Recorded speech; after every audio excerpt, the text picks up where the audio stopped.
接下来看明礼拜一的客家100内列专题报道，传媒影视片今年要同大家看下来回顾客家电视同电台的发展。恁把因为语言政策系强势的讲法语，无论公共领域也算传播媒体，是得讲系谈唔到合法的。一直到20年前，台湾我们的运动过初间的争取之后，合法让人建议有本大家谈到的机会。唔单止因为客家嘅广播电台92年7月，客家电视也正式成立，为传播客家文化向前迈进。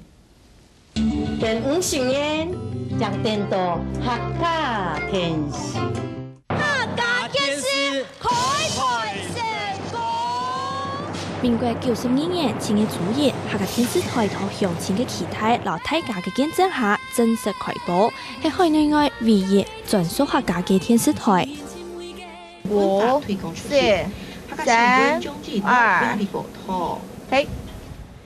以下係安布斯頭7點，咪係暗夜新聞播出嘅時間。今年拄好係民國100年，客家電視台8歲嘅，因為24點鐘無天內做前用合法風俗，也平台除咗為客家族群發聲以外，咪其他族群留其他地區嘅人認識客家前後嘅管道。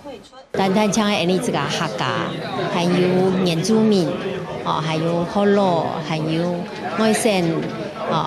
所有嘅族群全部都台灣來都對話。故所，你希望是講用客家電視，來看到所有台灣。客家電視台嘅成立，提高為客家能見度，講到轉移民國77年，客家族群為到爭取發生權行上街路，發起萬我無年嘅運動。行上街頭，做下爭取係爭取嘅。當初萬我無年運動最基本嘅就講，你客家電視台要有客家生意嘛，也係最重要嘅啊。萬我無年運動過後，反正年台視推出鄉音鄉情嘅節目，也咪係全世界第一例用合法來發言嘅節目。另一方面，客家廣播咪停電廣播頻道開放，對地下電台變做合法經營。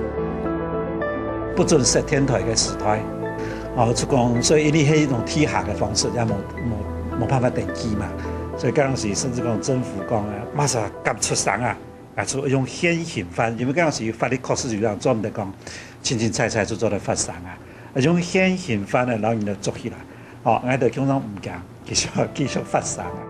除咗爭取客家廣播電台以外，主要向海外放送嘅中央廣播電台，咪做出既然有合法節目嘅，只唔過台灣地區談唔到，客家係廣播影響，內容單都係政治傳播。當時中央電台嘅客家話節目而主要嘅功能啊，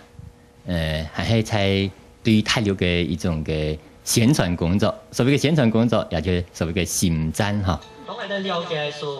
等等經驗老台先轉移，中央廣播電台嘅合法節目內容漸來漸社會化、勞動人化，也按多年來沒有漸來漸多商業電台開業客家嘅節目。說文化本身它是要再創造的哈，那這個文化本身它也必須要源不斷的做這樣的一個創新，跟甚至這裡面也包含轉化哈，創新跟再生產的工作。那這個部分，我想我們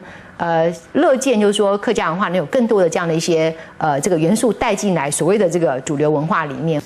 老頭擺來比要限卡到機會本大家睇到看到客家，不過客家電視台限係合肥業務下嘅標案，獨立性客家自主性唔大。客家廣播電台未面臨商業機制嘅考驗，竟然後未有夾困難。滿叫總統傾斜嘅時節，應承愛成立全國性嘅客家廣播電台，不過到也下還沒做到。客家嘅媒體權用權還有意思，各方面繼續整治老實踐，讓做得發揮作用。客家新聞番權發起呢啲綜合報道。